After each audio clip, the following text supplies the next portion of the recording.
2014ko urrian kaleratu zen Geuria lehenengo aldiz, bertan atera ziren paperezkoa eta digitala eta sareak, baina Geurian 2 urte lehenagotik lanean egon ginen, batez ere gure eskualdean ze proiektu egon ziren gure aurrekariak nolabait esateko horiek identifikatzeko, jakiteko nola lan egin zuten, jakiteko ze zailtasun eduki zituzten, gero guk gure bidea ondo hasteko, batez ere hasieratik ondo hasteko. Geurian 2 helburu nagusi zehaztu genituen hasieratik, lehenengoa zen sendoa izatea, hau da proiektuan batetik komunitateak presentzia handia eduki behar zuen, adostasun handi bat lortu behar zen erakundeen aldetik, ez bakarrik erakunde publikoak, erakunde pribatuen aldetik ere bai, herritarren aldetik ere bai, hau da sendotasun edo erroiek ondo jarrita eduki behar zituen.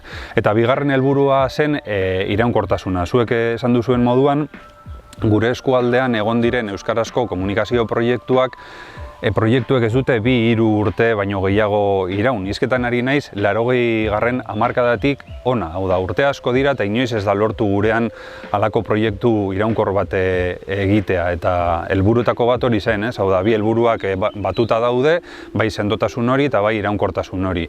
Orduan gaur egun uste dugu lortu egin ditugula, lortzeko edo errotzeko bide horretan oraindik bagaudela, eta arrakasta ere aipatu duzue galderan, niretzako arrakasta ez da egin dugun gauza bat edo bestea, arrakasta da egin dugun bidea, 2011-2012an hasi egin zena, orain arte lortu egin duguna eta lortzeko dagoena oraindik, hori da niretzako Geuriak eduki dezaken arrakastarik handiena, bide hori egitea, bide hori egiten jarraitzea.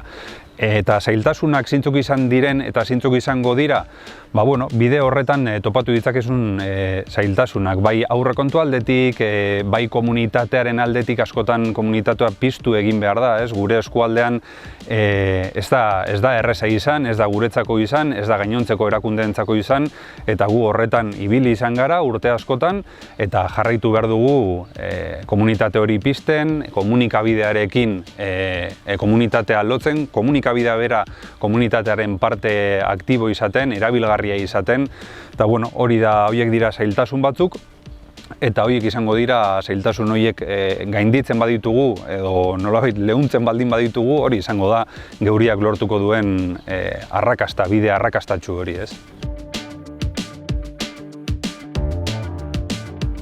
Askotan hitz egiten da komunikabideak aldatu egiten direla edo etengabeko aldaketa batean gaudela. Nik beti ezagutu izan ditut komunikabideak etengabeko aldaketan edo egokitze prozesu batean. Ez ditut beste modu batean ezagutu. Ez da ulertu ere, uste dut horretan beti egon bar direla. 40 urte betetzear nagoia, eta atzera begiratzen dudanean, komunikabideetan ja 20 urtetik gora lan egin izandakoa naiz, eta atzera begiratzen dudanean, ez dut uste horren beste aldatu direni komunikabideak erroan, euren benetazko lan horretan. Uste dut bai egokitu egin behar izan direla, gainontzeko sektoreetan pasatzen den moduan. Baina uste dut komunikabideen erroa ez dela horren beste aldatu. Eta datorrenari begira, ez dut uste horren beste aldatuko denik ere ez.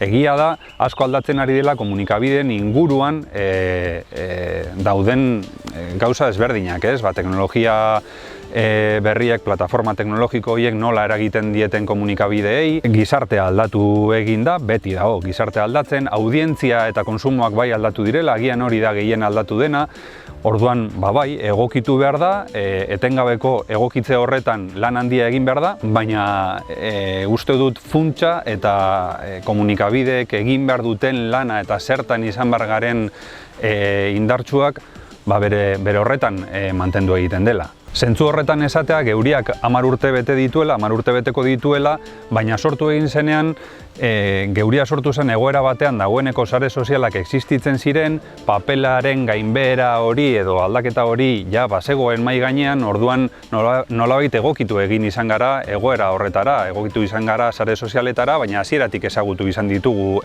komunikabidean gure jardunean. Aprobetxatu egin dugu, nolabait egoera horretan sortzea, Geuria egoera horretan jaiotzea.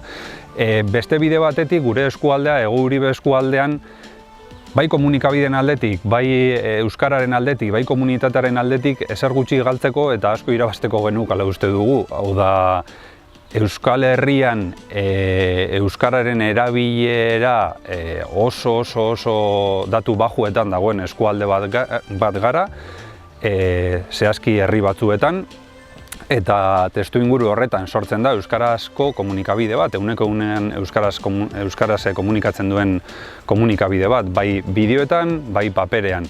Orduan, zer egin dugu batez ere prozesu honetan, 10 urte hauetan, komunikabidea ahaldundu. Hau da, komunikabidea indartu eta horrekin batera nolabait lotan dagoen edo lotan egon den komunitate hori pizten saiatu. Bai digitalean, bai presentzialki. Digitalean lan handia egin dugu, gaur egun ere horrela jarritzen dugu eta agerikoa da, ikusi daiteke.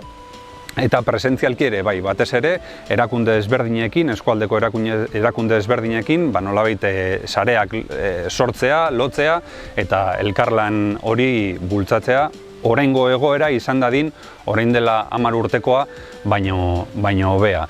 Eta hasieran esan dut, nik behintzat garrantzi handia ematen diot, komunikabidea bera, lantaldea indartzeari. Eta indartzea esaten dudanean, esan nahi dut ahalduntzea. Hau da, garrantzitsua da, komunikabidea bera izatea indartsu ateratzen dana gure sektore honetan. Eta ez bestelako erakundeak. Horri garrantzi handia eman diogu, uste dugu batzuetan sortzen direla ilusio faltsu batzuk, sare sozialek ere sortzen dituzten ilusio faltsu batzuk, adibidez ikusi dezakegu edo kanpotik ikusi gaitzakete oso modu dinamikoan, indartsuan, oso, ez dakit nola esan, oso sano edo sendo gaudela, baina batzuetan ez da egia. Hau da, komunikabideak ez dira bizi diruz gainezka, ez halako egoera batean. Orduan, garrantzitsua da komunikabidea bera izatea eta langileak eurak izatea erabakitzeko ahalmena dutenak, botere bat dutenak komunikabidean bertan eta ahaldunduta sentitzen direnak. Eta urteak pasatu ahala, egoera hobe batean egon behar dira.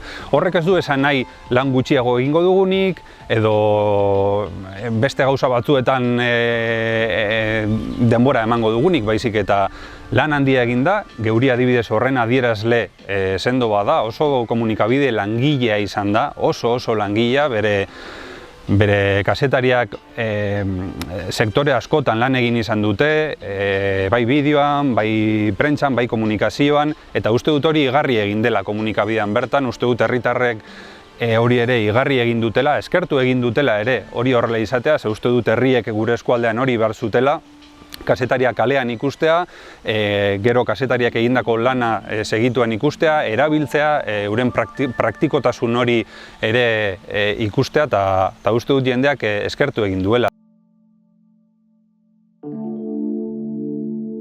Erronkak hemendik aurrera jarraitzeko, uste dut bide berean jarraitu behar dutela. Lehen esan dudan moduan, komunikabideak azken 10-15 urteetan ez dut uste horren beste aldatu direnik, bai, plataforma berriak daude eta hori dana, eta hurrengo 10 urteetan ez dut uste asko aldatuko direnik ere, bai. Monografiko honetan bertan agertzen dira, edo uste dut agertuko direla, zuek esango didazue bestelako komunikabide batzuk, EITB, berria, aldaketa sakonak egin dituzten komunikabideak, baina erroan uste dut eurek ere horrela sentituko dutela antzeko jarraitzen dute. Hau da, zer ez da aldatzen urte batetik bestera eguneko egunean.